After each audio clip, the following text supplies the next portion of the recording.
नमस्कार दोस्तों, जय श्री विष्णु। आपका स्वागत है इस पावन सत्यनारायण व्रत कथा के दिव्य प्रसंग में। यह कथा न केवल भगवान विष्णु की महिमा को उजागर करती है, बल्कि जीवन में सच्चे धर्म, सत्य और श्रद्धा की शक्ति को भी दर्शाती है। इस कथा के श्रवण से समस्त पापों का नाश होता है और घर में सुख समृद्धि की वर्षा होती है। तो आइए आरंभ करते हैं भगवान सत्यनारायण की कथा का तीसरा अध्याय। सूत जी बोले, हे श्रेष्ठ मुनियों, अब आगे की कथा कहता हूँ। पहले समय में उल्कामुख नाम का एक बुद्धिमान राजा था। वह सत्यवक्ता और जितेंद्रिय था। प्रतिदिन देव स्थानों पर जाता और निर्धनों को धन देकर उनके कष्ट दूर करता था। उसकी पत्नी कमल के समान मुख वाली तथा सती साध्वी थी। भद्रशिला नदी के तट पर उन दोनों ने श्री सत्यनारायण भगवान का व्रत किया। उसी समय साधु नाम का एक वैश्य आया। उसके पास व्यापार करने के लिए बहुत सारा धन था। राजा को व्रत करते देखकर वह विनय के साथ पूछने लगा, हे राजन, भक्ति भाव से पूर्ण होकर आप यह क्या कर रहे हैं? मैं सुनने की इच्छा रखता हूँ, तो आप मुझे बताएं। राजा बोला, हे साधु, अपने बंधुओं के साथ पुत्र आदि की प्राप्ति के लिए एक महाशक्तिमान श्री सत्यनारायण भगवान का व्रत व पूजन कर रहा हूँ। राजा के वचन सुन साधु आदर से बोला, हे राजन, मुझे इस व्रत का सारा विधान कहिए। आपके कथानुसार मैं भी इस व्रत को करूँगा। मेरी भी संतान नहीं है और इस व्रत को करने से निश्चित रूप से मुझे भी संतान की प्राप्ति होगी। राजा से व्रत का सारा विधान सुन व्यापार से निवृत्त हो वह अपने घर गया। साधु ने अपनी पत्नी को संतान देने वाले इस व्रत का वर्णन कह सुनाया और कहा कि जब मेरी संतान होगी तब मैं इस व्रत को करूँगा। साधु ने इस तरह के वचन अपनी पत्नी लीलावती से कहे। एक दिन लीलावती गर्भवती हो गई। 10वें महीने में उसके गर्भ से एक सुंदर कन्या ने जन्म लिया। दिनों दिन वह ऐसे बढ़ने लगी जैसे कि शुक्ल पक्ष का चंद्रमा बढ़ता है। माता पिता ने अपनी कन्या का नाम कलावती रखा। एक दिन लीलावती ने मीठे शब्दों में अपने पति को याद दिलाया कि आपने सत्यनारायण भगवान के जिस व्रत को करने का संकल्प लिया था उसे करने का समय आ गया है। आप इस व्रत को करिए।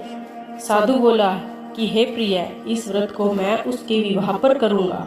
इस प्रकार अपनी पत्नी को आश्वासन देकर वह नगर को चला गया। साधु ने एक बार नगर में अपनी कन्या को सखियों के साथ देखा तो तुरंत ही दूत को बुलाया और कहा कि मेरी कन्या के लिए योग्य वर देख कर लाओ। साधु की बात सुनकर दूत कंचन नगर में पहुंचा और वहां देखभाल कर लड़की के सुयोग्य वाणिज्य पुत्र को ले आया। सुयोग्य लड़के को देख साधु ने बंधुओं को बुलाकर अपनी पुत्री का विवाह कर दिया। लेकिन दुर्भाग्य की बात ये कि साधु ने अभी भी श्री सत्यनारायण भगवान का व्रत नहीं किया। इस पर श्री भगवान क्रोधित हो गए और श्राप दिया कि साधु को अत्यधिक दुख मिले।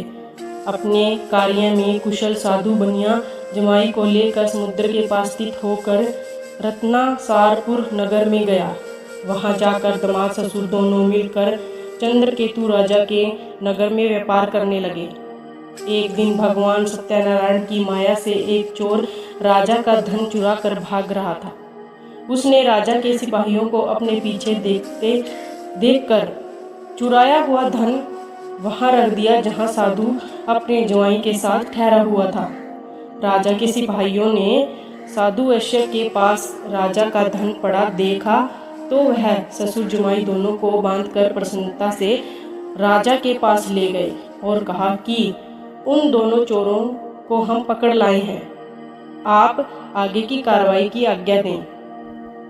राजा की आज्ञा से उन दोनों को कठिन कारावास में डाल दिया गया और उनका सारा धन भी उनसे छीन लिया गया। श्री सत्यनारायण भगवान से श्राप से साधु की पत्नी भी बहुत दुखी हुई। घर में जो धन रखा था उसे चोर चुरा ले गए। शारीरिक तथा मानसिक पीड़ा व भूख प्यास से अति दुखी हो अन्न की चिंता में कलावती के ब्राह्मण के घर गई। वहां उसने श्री सत्यनारायण भगवान का व्रत होते देखा, फिर कथा भी सुनी। वह प्रसाद ग्रहण कर वह रात को घर वापिस आई। माता के कलावती से पूछा कि हे पुत्री, अब तक तुम कहाँ थी? तेरे मन में क्या है? कलावती ने अपनी माता से कहा, हे माता, मैंने एक ब्राह्मण के घर में श्री सत्यनारायण भगवान का व्रत देखा है।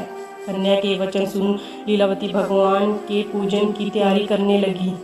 लीलावती ने परिवार व बंधुओं सहित सत्यनारायण भगवान का पूजन किया और उनसे वर मांगा कि मेरे पति और तथा जमाई शीघ्र घर आ जाएं। साथ ही यह भी प्रार्थना की कि हम सबका अपराध क्षमा करें। श्री सत्यनारायण भगवान इस व्रत से संतुष्ट हो गए और राजा चंद्रकेतु को सपने में दर्शन दे कहा कि हे राजन, तुम उन दोनों वैश्यों को छोड़ दो और तुमने उनका जो धन लिया है उसे वापस कर दो।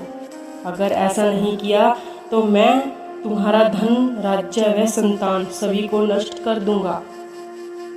राजा को यह सब कहकर वह अंतर्ध्यान हो गए। प्रातःकाल सभा में राजा ने अपना सपना सुनाया, फिर बोले कि वाणिक पुत्रों को कैद से मुक्त कर सभा में लाओ। दोनों आते ही राजा को प्रणाम किया।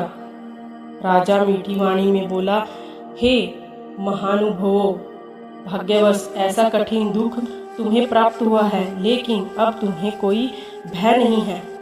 ऐसा कह राजा ने उन दोनों को नए वस्त्र भूषण भी पहनाए और जितना धन उनका लिया था उससे दुगना धन वापस कर दिया। दोनों को अपने घर को चल दिए। श्री सत्यनारायण व्रत कथा का 3रा अध्याय संपूर्ण।